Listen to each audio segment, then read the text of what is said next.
Hello dear students. Today we are going to learn 1.4 Journey to the West from our 7th standard English textbook. नमस्ते विद्यार्थी मित्रांनो, आज आपण आपल्या इयत्ता 7वीच्या पुस्तकातील 1.4 जर्नी टू द वेस्ट या पाठाचा अभ्यास करणार आहोत. Much of the world's literature has been translated into English. In this passage we learn about an epic novel with the title Journey to the West and its most popular character Sun Wukong or Monkey King. This novel is classic of Chinese literature. It was written in 16th century by Wu Cheng. Does the passage remind you of a few things you read in your history textbook last year? संपूर्ण जगातील जे literature आहे वेगवेगळ्या भाषांमधील ते इंग्लिशमध्ये translate करण्यात आलेलं आहे आणि ह्या पाठामध्ये आपल्याला एपिक नॉवेल म्हणजे महाकादंबरी जर्नी टू द वेस्ट या कादंबरीतील प्रसिद्ध कॅरेक्टर सन वुकॉंग किंवा मंकी किंग यांचा आपल्याला अभ्यास करायचा आहे. How do people find their way through desert, forest, mountains, oceans etcetera today? How did they do it in the past? Discuss. तर या प्रश्नामध्ये काय म्हटलेलं आहे की हल्ली लोक वाळवंट, जंगल, डोंगर किंवा महासागर इत्यादींमधून त्यांचा मार्ग कसा शोधून काढतात आणि ते पूर्वी ते असे मार्ग कसे शोधत असत याबद्दल आपल्याला इथे डिस्कस करायचं आहे. म्हणजे आज कशा प्रकारे मार्ग शोधला जातो तर with the help of maps, journey in cars, helicopters, airplanes, information in geography books, travelogues, travel by sea using powerful compass on the waters, with the help of modern equipment like computer and internet. In the past, mainly by traveling to the place on foot or horseback, boats or ships, voyage, magnetic compass, looking at the sky and stars, finding way was very difficult and nerve-wracking task. Read the following statements and say whether each one is historical or fictional. पुढील काही statements दिलेली आहेत आपल्याला तर त्यातील ती ऐतिहासिक आहेत किंवा फिक्शनल आहेत. फिक्शनल म्हणजे कल्पित. तर ऐतिहासिक आहेत किंवा फिक्शनल आहेत हे आपल्याला इथे सांगायचं आहे. Indian merchants use to travel across the seas many centuries ago. Merchants म्हणजे व्यापारी आणि अक्रॉस द सी म्हणजे समुद्रातून. जे भारतीय व्यापारी होते ते पूर्वी समुद्रातून प्रवास करायचे. तर हे वाक्य हिस्टॉरिकल आहे. Sinbad the sailor completed 7 voyages. तर हे वाक्य फिक्शनल आहे. Neil Armstrong landed on the moon in the 20th century. Historical. Aladdin could fly on his magic carpet. Fictional. Alexander the Great conquered a number of countries before he came to India. Historical. Gulliver met very tiny people in Lilliput and giants in the country of Brobdingnag. Fictional. Gulliver's travel नावाची एक कादंबरी आहे आणि त्यावर एक पिक्चरसुद्धा तयार झालेला आहे, तो तुम्ही पाहू शकता. There is man in the moon who watches what's going on earth. Fictional. Emperor Ashoka's empire stretched from the modern day Afghanistan to Bangladesh. हे वाक्य हिस्टॉरिकल आहे. तर आता आपण पाठाला सुरुवात करूया. When we read the words journey to the west, we naturally start thinking about a journey to western countries like England and America. मुलांनो, आपण ज्यावेळी हे शब्द वाचतो, पश्चिमेकडील देशाचा प्रवास हे शब्द आपण वाचतो तेव्हा आपण स्वाभाविकपणे इंग्लंड किंवा अमेरिकेसारख्या पश्चिमेकडच्या देशांचा विचार करू लागतो. But west is a relative term. पण पश्चिम या शब्दाचा अर्थ सापेक्ष आहे. रिलेटिव्ह म्हणजे सापेक्ष. For countries to our east we are the west. आपल्या पूर्वेकडचे जे देश आहेत त्या देशांच्या दृष्टीने आपण पश्चिमेकडे आहोत. This particular journey that we are going to read about was actually a journey from China to our own country. तर या पाठामध्ये आपण ज्या प्रवासाबद्दल वाचणार आहोत तो प्रवास वस्तुतः चीनपासून आपल्या देशापर्यंतचा प्रवास आहे. पर्टिक्युलर म्हणजे विशिष्ट, जर्नी म्हणजे प्रवास, सेवन्थ म्हणजे 7वा आणि सेंचुरी म्हणजे शतक. शतक म्हणजे 100 वर्षांचा गट. It was made by the famous 7th century traveller Yuan Shwang. 7व्या शतकातील प्रसिद्ध प्रवासी युआन श्वांग यांनी हा प्रवास केला होता. In those days travelling from China to India was not an easy task. त्या काळी चीनमधून भारतापर्यंत प्रवास करणं हे काही सोपं काम नव्हतं. One had to travel thousands of miles on foot or horseback, crossing deserts, crossing snow clad mountains, crossing strange unfamiliar regions, using roads where bandits and robbers roam. त्या काळी प्रवास करणं खूप कठीण होतं. म्हणजे वाळवंट ओलांडत किंवा हिमाच्छादित पर्वत ओलांडत किंवा चमत्कारिक आणि अनोळखी प्रदेश ओलांडून जिथे लुटारू आणि डाकू फिरत असत अशा रस्त्यांवर हजारो मैलांचा प्रवास पायी किंवा घोड्यावर बसून करावा लागायचा. क्रॉसिंग डेझर्ट म्हणजे वाळवंटे ओलांडत, क्रॉसिंग स्नो क्लॅड माउंटन्स म्हणजे हिमाच्छादित पर्वत ओलांडत, अनफॅमिलियर रिजन्स म्हणजे अपरिचित मुलूक, बँडिट्स म्हणजे लुटारू आणि रॉबर्स म्हणजे डाकू किंवा दरोडेखोर. हू वुड डू इट, पण हे कोण करणार हे? But Yuan Shwang had a dream, पण युआन श्वांगचे एक स्वप्न होते. He wanted to take Buddhist scriptures from India to his homeland in China. त्याचं स्वप्न काय होतं तर भारतातून बौद्ध धर्माचे पवित्र ग्रंथ किंवा साहित्य त्याला चीनमध्ये आपल्या मातृभूमीमध्ये त्याची नेण्याची इच्छा होती. It was like a pilgrimage to him. Pilgrimage म्हणजे तीर्थयात्रा किंवा धार्मिक यात्रा. त्याच्यासाठी हा प्रवास म्हणजे एक धार्मिक यात्रा होती. Yuan Shwang undertook the long and difficult journey to follow his dream. आपलं स्वप्न पूर्ण करण्यासाठी युआन श्वांगने हा प्रदीर्घ आणि खडतर प्रवास हाती घेतला होता. For 17 long years he kept on travelling, suffering many hardships on the वे. प्रवासात अतिशय कष्ट सहन करत किंवा त्रास सहन करत त्यांनी 17 वर्षांचा प्रदीर्घ असा प्रवास करीत तो राहिला.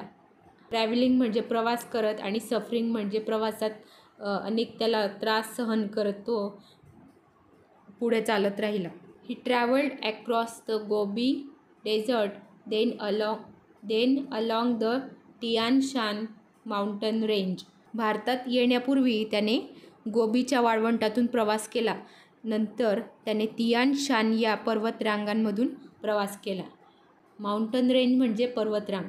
गोबीचे वाळवंट आणि तियान शान पर्वतरांगांमधून त्याने प्रवास केला. And on along the silk road through regions that are now Kyrgyzstan, Uzbekistan, Afghanistan and Pakistan before he came to India. प्रदीर्घ अशा रेशीम मार्गावरून त्याने प्रवास केला आणि सध्या ओळखल्या जाणाऱ्या किर्गिझिस्तान, उझबेकिस्तान आणि अफगाणिस्तान तसेच पाकिस्तान म्हणून जे देश आज ओळखले जातात अशा प्रांतांमधून त्याने त्यावेळी प्रवास केला होता. In India he travelled to many parts and gathered many important manuscripts. तर मॅन्युस्क्रिप्ट्स म्हणजे हस्तलिखित ज्यावर हाताने लिहिलेलं असतं. भारतात त्यांनी विविध ठिकाणी प्रवास केला आणि बरीचशी महत्त्वाची हस्तलिखिते जमा केली. गॅदर्ड म्हणजे जमा करणे. The way back home was also equally difficult. जसा तो भारतात आला त्यावेळी त्याचा प्रवास खूप खडतर होता, तर तो परत जाताना त्याचा परतीचा प्रवासही तितकाच खडतर होता. But Yuan Shwang manage to reach China safely along with the scriptures. त्याच्याजवळ जे ग्रंथसाहित्य होतं त्या ग्रंथसाहित्यांच्या समवेत तो चीनला सुरक्षितपणे पोचला. दिस वॉज अ ग्रेट अचीवमेंट. तर एक महान यश होते. It was almost unbelievable. Unbelievable म्हणजे अविश्वसनीय. हे जवळजवळ अविश्वसनीय होतं. So so that people thought that the gods and supernatural powers had helped Yuan Shuang in his quest. Quest म्हणजे शोध आणि सुपरनॅचरल पॉवर्स म्हणजे दैवी शक्ती. ते इतकं अविश्वसनीय होतं. देवांनी आणि इतर दैवी शक्तींनी त्याला या शोधात म्हणजे या क्वेस्टमध्ये मदत केली होती असं लोकांना वाटायचं. This gave rise to many interesting folk tales. त्याच्यातूनच बऱ्याच गमतीदार लोककथा जन्माला आल्या होत्या. फोक टेल्स म्हणजे लोककथा. Centuries later an epic novel called Journey to the West was written about this famous pilgrimage. मग काही शतकांनंतर या प्रसिद्ध प्रवासाबद्दल म्हणजे पश्चिमेकडील प्रवास जर्नी टू द वेस्ट या नावाची इपिक नॉवेल म्हणजे महाकादंबरी लिहिली गेली. The novel made use of many of the folk tales. काही लोककथांमधील बऱ्याच कथांचा या कादंबरीत उपयोग करण्यात आलेला आहे. The novel and the stories in it are still very popular. ती कादंबरी आणि तिच्यातील काही कथा अजूनही फार लोकप्रिय आहेत. पॉप्युलर म्हणजे लोकप्रिय. Novel tells us that there are many demons and evil powers who are eager to kill and gobble up the holy monk. Demons म्हणजे राक्षस किंवा भूत. इव्हिल पॉवर्स म्हणजे दुष्ट शक्ती.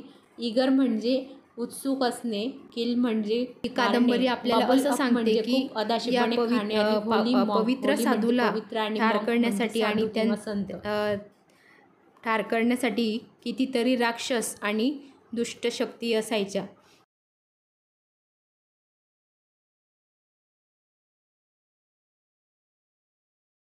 Who would vanquish the demons? Vanquish म्हणजे पूर्ण पाडाव करणे किंवा हरवणे. तर याचा बचाव कोण करणार किंवा त्यांना कोण हरवणार? वेल, the ग्वानइन डेइटी who is the goddess of mercy has seen to that. तर ग्वानइन ही डेइटी म्हणजे देवता, who is goddess म्हणजे देवता, ऑफ मर्सी म्हणजे दया. तर दयेची देवता असलेल्या ग्वानइनने ही काळजी घेतलेली आहे.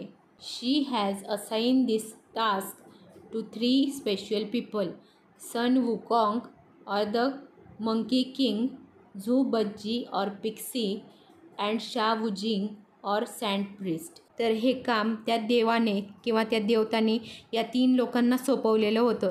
सन वुकॉंग किंवा माकडांचा राजा, झू बज्जी किंवा पिक्सी आणि शा वुजिंग किंवा धुळीचा साधू, सँड म्हणजे धूळ. या 3 विशेष व्यक्तींकडे त्या दया देवतेने हे काम सोपवलं होतं. Now these 3 characters are no saints. तर आता या 3 व्यक्ती म्हणजे काही संत नव्हते. सेंट्स म्हणजे संत, साधू संत. In fact though they all have supernatural powers. या तिघी व्यक्तींकडे जरी सुपरनॅचरल पॉवर्स म्हणजे दैवी शक्ती होत्या तरी ते आर नॉन ट्रबल मेकर्स म्हणजे जरी त्यांच्याकडे दैवी शक्ती होत्या तरी ते उपद्रवी म्हणून ओळखले जायचे. So the gods have thrown them out of heaven. Heaven म्हणजे स्वर्ग. तर ते उपद्रवी होते म्हणून देवाने त्यांना स्वर्गातून हाकलून लावले. However the kind deity Guanyin has offered each of them one more chance. पण दयाळू देवता ग्वानइन हिने या तिघांपैकी प्रत्येकाला आणखी एक चान्स दिलेला आहे. If you help the holy monk in his pilgrimage to India, if you use your powers for this good work, then you may return to heaven. त्या देवतेने त्यांना काय सांगितले की या पवित्र साधूच्या भारत यात्रेत तुम्ही जर त्याला मदत केली किंवा या चांगल्या कामासाठी जर तुम्ही तुमच्या शक्तींचा उपयोग केला तर तुम्हाला कदाचित तुम्ही स्वर्गामध्ये परत जाल. That is why the 3 characters have agreed to be Yuan Shuang's disciples and to help Yuan Shuang in his difficult journey. Disciples म्हणजे शिष्य. त्यामुळेच त्यांनी युआन शुआंग यांचे शिष्य होणे आणि त्यांच्या कठीण प्रवासात त्यांना मदत करणे हे मान्य केले. And sure enough They have many thrilling, exciting and sometimes humorous adventures on the way to the Holy Land India. आणि भारताच्या पवित्र भूमीच्या मार्गावर त्या प्रवासात त्यांनी कित्येक थरारक, एक्साइटिंग आणि कधीकधी गमतीदार साहसे त्यांनी केलेली आहेत किंवा करावी लागलेली आहेत. The most powerful among the 3 disciples is Sun Wukong. तर या तिघ शिष्यांपैकी सर्वात शक्तिशाली कोण आहे? तर Sun Wukong. Everything about him is extraordinary. तर त्याच्या बाबतीतली प्रत्येक गोष्ट कशी आहे? तर असामान्य आहे. एक्स्ट्रा ऑर्डिनरी म्हणजे असामान्य. He was born Wien winds blew over a huge stone egg on the flower fruit mountain. तर त्याचा जन्म कधी झाला? फ्लॉवर फ्रूट माउंटनवरील जो दगड आहे त्या दगडी अंड्यांवरून जेव्हा वारे किंवा हवा वाहत होती त्यावेळेस त्याचा जन्म झाला. He is able to transform himself in 72 different veg.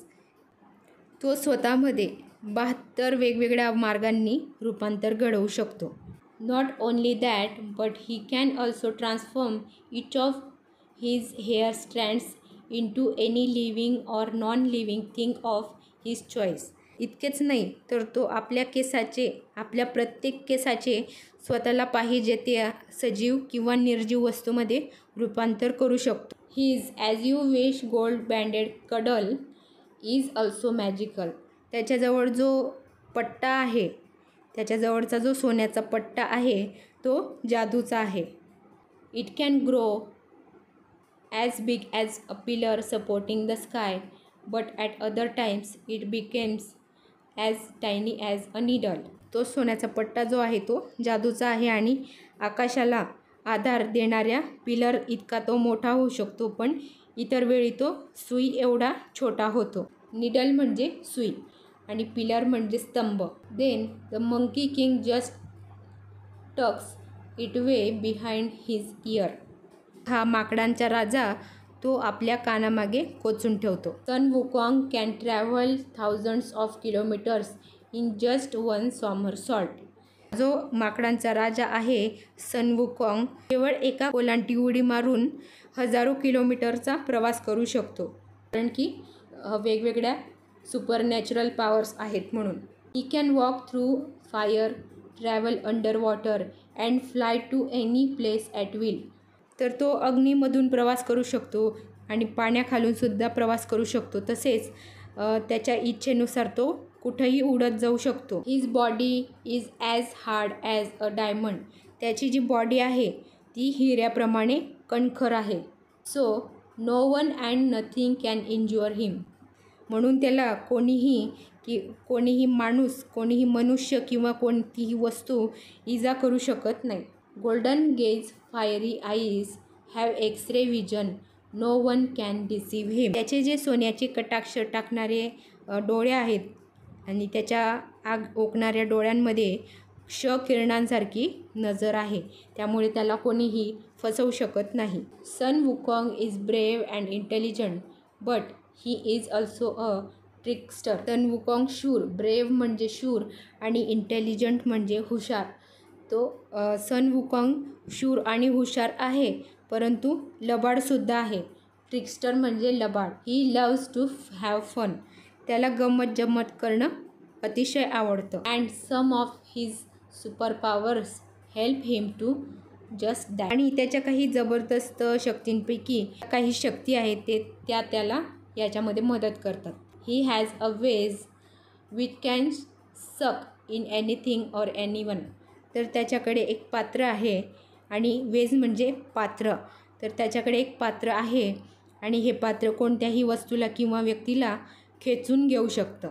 He can simply point at a lock and open it. एखाद्या कुलपाकडे केवळ तो एक बोट दाखवून ते उघडू शकतो, अशी जादुई शक्ती त्याच्याकडे आहे. He is very very quick and can grow very big and very tiny at a blink. Blink म्हणजे एका कटाक्षामध्ये किंवा डोळ्याचं पातं लवतं न लवतं तो अतिशय मोठा होऊ शकतो किंवा अतिशय छोटा होऊ शकतो. You can imagine how he must have tease his enemies using these tricks. Tease म्हणजे चिडवणे. आपण कल्पना करू शकतो की या शक्तींचा उपयोग करून त्याने त्याच्या शत्रूंना कशा प्रकारे चिडवले असेल. If you want to read about the adventures that Sun Wukong and his companions had on the way, you will find the stories in the English translation of journey to the west. जर Sun वुकॉंग आणि त्यांच्या सहकाऱ्यांना आपल्या मार्गावर जी साहसे करावी लागली त्याबद्दल तुम्हाला जर वाचन करायचे असेल तर जर्नी टू द वेस्ट या पुस्तकाच्या इंग्रजी ट्रान्सलेशनमध्ये त्या गोष्टी तुम्हाला मिळतील. Some of the stories have also been turn in to films, आणि त्यावर काही फिल्म्ससुद्धा तयार करण्यात आलेल्या आहेत. What would you like better, to read the historical account of Yuan Shuang's travel or to read the fantastic stories of Sun Wukong? Maybe you should read both to find out what you like better. Happy reading.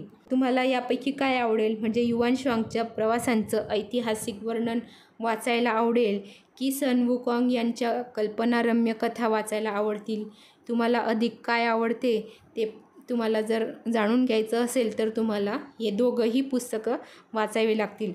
कदाचित ते जास्त चांगलं ठरेल आणि तुमचे वाचन आनंदी होईल. तर विद्यार्थी मित्रांनो, आपण जर्नी टू द वेस्ट या गोष्टीचा आता भाषांतर एक्सप्लेनेशन जाणून घेतलेलं आहे आणि ते खूप छान आहे. तर त्यातील जे आपले प्रोटॅगॉनिस्ट होते सन वुकॉंग यांच्या काय काय गमती जमती आहेत हे आपण या गोष्टीमध्ये पाहिले. तसेच त्यांच्याकडे किती सुपरनॅचरल पॉवर्स होते आणि ते काय काय जादू करत असत ते सुद्धा आपण पाहिले. तर ही गोष्ट तुम्हाला नक्कीच आवडली असेल. तर आता आपण इंग्लिश वर्कशॉपचा अभ्यास करूया. List all the persons and characters mention in the story. Which of them are real, which are imaginary. या गोष्टीमध्ये जे कॅरेक्टर्स दिलेली आहेत म्हणजे युआन शुआंग आहे, सन वुकॉंग आहे, त्यानंतर झू बच्ची आहे किंवा पिक्सी आणि शावुजिंग. तर यापैकी कोणकोणते कॅरेक्टर्स हे रिअल आहेत आणि कोणकोणते कॅरेक्टर्स हे इमॅजिनरी आहेत म्हणजे काल्पनिक आहेत ते आपल्याला येथे सांगायचं. तर पहा, युआन शुआंग हे कॅरेक्टर रिअल आहे. तसेच ग्वानियन डिइटी, ग्वानियन नावाची जी देवता आहे ती सुद्धा इमॅजिनरी आहे. आणि सन वुकॉंग और monkey king, Zhu Bajie or pixie, शावुजिंग और सँड प्रिस्ट हे सगळं कॅरेक्टर्स इमॅजिनरी आहेत. All of these characters are imaginary. Only one character is real. Say whether the following sentences are right or wrong. Novel Journey to the West is about journey to western countries like England and America. तर ही novel जी आहे ती England आणि America सारख्या पाश्चिमात्य देशांबद्दल आहे का? तर नाही, म्हणून हे उत्तर येईल wrong. In the days of Yuan Shuang, traveling from China to India was not an easy task. Yuan Shuang यांचा प्रवास सोपा होता का? तर नाही, म्हणून येथे उत्तर येईल right. Yuan Shuang travel to many parts of India. तर युआन शुआंग यांनी भारतातील अनेक विविध भागांमध्ये प्रवास केला. तर याचं उत्तर येईल right. Yuan Shuang way back home was relatively easy. तर त्यांचा परतीचा प्रवाससुद्धा सोपा होता का? तर नाही, तर ह्याचं उत्तर येईल wrong. Gods and supernatural powers had help Yuan Shuang in his quest. Wrong. The 3 disciples of Yuan Shuang were 3 saints. Wrong. The 3 disciples have supernatural powers. Right. Write any 5 features of Sun Wukong's character that you like best. आहे can walk through fire, म्हणजे ते अग्नीतून चालू शकतात. तसेच can transform himself in 72 different veg. Can travel through thousands of kilometers. His eyes have X-ray vision and he can grow very big and very tiny in a blink. 4. Read. As big as pillar, as tiny as a needle. Now write more such phrases using your imagination. As big as giant, as soft as butter, as tiny as raindrop, as sweet as honey, as hard as stone किंवा diamond. As sharp as sword म्हणजे तलवार. You know that many times a letter or a group of letters is added before or after a word to make new words. A letter, a group of letters that is added before a word is called prefix. A letter, group of letters that is added after a word is called suffix. The word to which a prefix or suffix is added is called a root or root word. Let's look at some examples of roots, prefixes and suffixes. Prefix आणि suffix म्हणजे काय असते, तर एखाद्या शब्दाला, एखादा जो मूळ शब्द आहे त्याला रूट किंवा रूट वर्ड म्हटले जाते. तर शब्दाआधी जर काही अक्षरांचा प्रत्यय लागत असेल तर त्याला प्रिफिक्स म्हणतात, आणि त्या शब्दाला जर नंतर काही अक्षर त्याला जुळत असेल तर त्याला सफिक्स म्हटले जाते. जसे की येथे पहा, इम्पॉसिबल या शब्दातील आय एम हा प्रिफिक्स आहे व पॉसिबल हा रूट वर्ड आहे. तसेच सॅडनेस या शब्दातील सॅड हा रूट वर्ड आहे म्हणजे मूळ शब्द आहे, आणि नेस हा सफिक्स आहे. Guess the meaning of unfamiliar, unbelievable. Now write the opposite of the following. Unsafe, unimportant, uninteresting, unknown, unkind, unintelligent. Unfamiliar या शब्दाचा अर्थ आहे that you do not know or recognise म्हणजे अपरिचित किंवा अनोळखी. तसेच अनबिलिव्हेबलचा अर्थ आहे व्हेरी डिफिकल्ट टू बिलीव्ह म्हणजे अविश्वसनीय म्हणजे ज्याच्यावर आपण विश्वास ठेवू शकत नाही असं. अन या प्रिफिक्समधून विरुद्ध अर्थ व्यक्त होतो. या सर्व शब्दांना UN चे प्रिफिक्स लावण्यात आलेले आहे ज्याचा अर्थ होतो विरुद्ध अर्थ. फॅमिलियर म्हणजे परिचित, तसेच अनफॅमिलियर म्हणजे अपरिचित. तर आपल्याला काही विरुद्ध अर्थाचे शब्द लिहायचे आहेत. Unsafe, safe. Unimportant, important. Uninteresting, interesting. Unknown, non. Unkind, kind. अनइंटेलिजंट, intelligent. Language study. Common nouns, सामान्य नाम. You know that something, animals, etc. that is, some common nouns can be counted. There are countable nouns. Some common nouns stands for something that cannot be counted. They are uncountable nouns. Countable nouns have two forms, singular and plural. Let's look at some examples. Common nounsचे दोन प्रकार पडतात, countable nouns आणि uncountable nouns. Countable nouns म्हणजे जे आपल्याला मोजता येतात, आणि अनकाउंटेबल म्हणजे जे आपल्याला मोजता येत नाही. तर काउंटेबल नाउन्सचे सुद्धा दोन प्रकार पडतात, सिंग्युलर आणि प्लुरल. सिंग्युलर म्हणजे एकवचनी आणि प्लुरल म्हणजे अनेकवचनी. तर येथे पहा, आपल्याला एक्झाम्पल्स दिलेली आहेत. Singular, plural. Word, words. Word म्हणजे शब्द आणि वर्ड्स म्हणजे अनेक शब्द. Country, countries. Mile, miles. Desert, deserts. Mountain, mountains. Road, roads. Story, stories. तर अनकाउंटेबल नाउन्स म्हणजे hair, sky, fire, water, fun. तर ह्या वस्तू आपल्याला 1, 2, 3 अशा प्रकारे सुद्धा मोजता येत नाही. तर पाणी आपण फक्त लिटरमध्ये मोजू शकतो, तर बाकी या वस्तू आपण मोजू शकत नाही. न मोजता येणारी नामे असे म्हटले जाते. Note the expressions hair strands, 2 glasses of water, a bit of fun. Here we do not say here's water's fun etc. आपण हे एक्सप्रेशन लक्षात घ्या. Hair strands, 2 glasses of water. तर आपण 2 glasses of waters असे म्हणू शकत नाही, म्हणजे या शब्दांना आपण एसचा प्रत्यय लावून अनेकवचनी करू शकत नाही. Find 5 countable nouns from the passage and write their singular and plural form. तर या पाठातून आपल्याला 5 मोजता येण्यासारखी नामे शोधून काढायची आहेत आणि त्यांचे एकवचनी आणि अनेकवचनी रूपं लिहायची आहेत. तर पहा, country, countries. Traveller, travellers. Power, powers. Adventure, adventures. Enemy, enemies. stories. List the unit that we use to measure the following: water, milk, distance, weight. तर आपण पुढील जे शब्द आहेत त्यांना आपण कशामध्ये मोजू शकतो? तर वॉटर किंवा मिल्क म्हणजे लिक्विड पदार्थ आपण लिटरमध्ये मोजत असतो. तर लिटरचे अगदी छोटे रूप कोणते? तर मिलीलिटर, सेंटीलिटर, डेसिलिटर आणि लिटर. आणि डिस्टन्स आपण कशामध्ये मोजू शकतो? तर मिलीमीटर, सेंटीमीटर, डेसिमीटर, मीटर, त्यानंतर किलोमीटर. तसेच वेट मिलीग्रॅम, सेंटीग्रॅम, ग्रॅम, किलोग्रॅम आणि टन. विद्यार्थी मित्रांनो, आजच्या व्हिडिओमध्ये आपण जर्नी टू द वेस्ट या पाठाचा अभ्यास केलेला आहे. व्हिडिओ आवडला असेल तर लाईक शेअर करा. तसेच जे कोणी विद्यार्थी आपल्या चॅनलला नवीन असतील त्यांनी चॅनल सबस्क्राईब करा. धन्यवाद.